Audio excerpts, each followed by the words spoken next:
Assalamualaikum warahmatullahi wabarakatuh. Alhamdulillah, pada kesempatan ini sesuai janji kita pada minggu yang lalu, kita akan kedatangan tamu spesial. Narasumber kita namanya adalah Yoga Setia Bimantara. Beliau ini merupakan salah satu mahasiswa dari kampus IAIN Bengkulu dan program studi komunikasi dan penyiaran Islam. Sesuai juga dengan materi yang akan dia bahas, yaitu tentang berita atau pemberitaan. Untuk lebih jelas dan singkatnya, kita persilakan Mas Yoga untuk menjelaskan. Silakan Mas Yoga. Baik, terima kasih untuk saudara Leo Musin. Nah, di sini saya langsung saja ya akan membahas tentang pemberitaan atau berita. Nah, di sini berita itu bisa saya simpulkan, berita itu adalah suatu data yang akan dikumpulkan dan nanti akan dirilis ya. Maksudnya dirilis itu diberitakan langsung atau dengan media cetak. Nah, di sini juga ada berita langsung. Nah, berita langsung itu bisa kita sebut sebagai berita di mana kita akan mewawancarai seseorang atau sumber yang akan kita beritakan, yang akan kita cetak di media cetak. Contohnya itu seperti kita, untuk saudara Liam dan saya sendiri, misalnya saya pegawai dari bank. Nah, sedangkan si saudara Liong ini adalah seorang reporter atau wartawan. Nah, di sini saudara Liong ini mewawancarai saya langsung terkait misal data atau kemajuan dalam per tahun di bank Sumsel, misalkan saya sendiri untuk narasumbernya. Nah, di sini saudara Liong ini akan mewawancari saya dengan cara mengumpulkan data, bertanya seperti ini. Nah, itulah wawancara secara langsung. Oh, jadi seperti itu ya Mas ya? Ya. Langsung itu seperti yang Mas sebutkan tadi gitu. Nah, itu wawancara yang langsung itu yang saya contohkan tadi ya. Lalu apalagi Mas tentang pemberitaan itu, boleh? Nah, di sini bisa juga pemberitaan itu macam-macam ya. Tadi sudah saya sebutkan kedua, yang sekarang ini yang ketiga berita penggalian. Maksudnya itu berita penggalian itu di mana kita akan menggali data atau informasi di suatu kejadian. Misal saya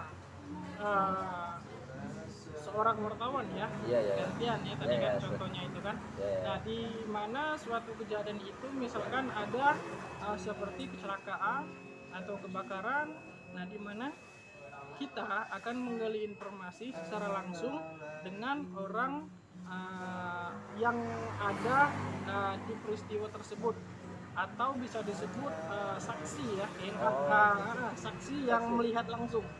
Nah, di situ kita akan mewawancarai orang itu tersebut dengan teknik ya. Maksudnya itu kan kita kan tidak mungkin mewawancarai seorang dengan pembicaraan yang tidak masuk akal. Iya.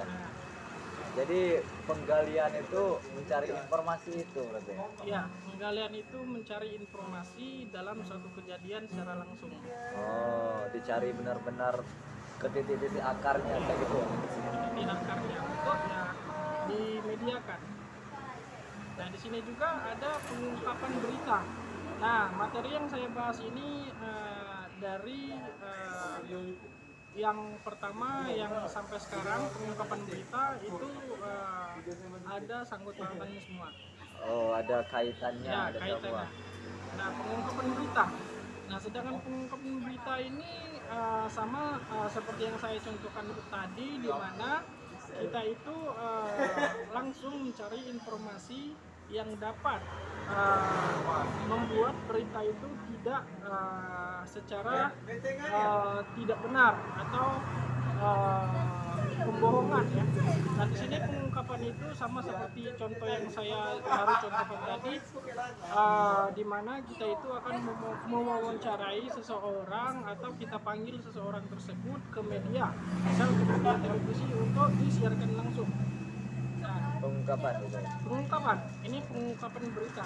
Nah di sini bisa juga kita mewawancari orang tersebut dengan pemberitaan apa, atau kasus apa, atau pembunuhan, atau apa. Nah di situ kita akan mewawancarai orang tersebut hingga detail dan dapat informasi yang jelas sehingga kita bisa memberitakan kejadian tersebut dengan benar tanpa ada yang merasa itu pembohongan.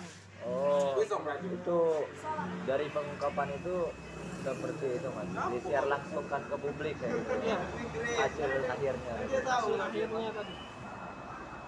Nah, sebenarnya di sini ada satu lagi pengembangan. Nah, pengembangan berita itu di sini saya akan menjelaskan sedikit saja. Pengembangan berita itu adalah suatu berita atau suatu informasi yang kurang. Ah, Nah, contoh itu misalkan, maaf untuk teman-teman di sini kami merekodnya di kedai ya, ya. biar suasananya bagus, untuk videonya bagus juga. Nah di sini tadi pengembangan itu di mana kita akan mewawancari seseorang, namun tidak mewawancarai satu orang. Kita akan mewawancarai 2 orang atau lebih, di mana informasi yang kita dapat untuk mewawancarai orang itu kita tidak bisa mengungkap dengan satu narasumber di suatu peristiwa. Maka dari itu kita tidak harus harus lebih dari satu mewawancarai. Nah itu Mungkin teman-teman saya rasa ya dari penjelasan dan tanya jawab kita tadi semoga bisa dipahami oleh teman-teman sekalian, dan mungkin dari Mas Yoga ada yang ingin disampaikan untuk teman-teman. baik untuk teman-teman ya. Di sini saya merasa tidak ada yang sempurna dari kata-kata saya. Bahkan saya merasa banyak sekali kesalahan dalam percakapan atau pembicaraan kami berdua, atau penjelasan yang bisa saya sampaikan untuk sekarang. Mohon dimaklumi karena saya masih belajar dan kita sesama masih belajar. Itu Cukup, saja. cukup Mas ya. Ya. Oke, buat teman-teman mungkin sekian saja perbincangan kita. Semoga ada hikmah dan pembelajaran yang bisa diambil. Assalamualaikum warahmatullahi wabarakatuh.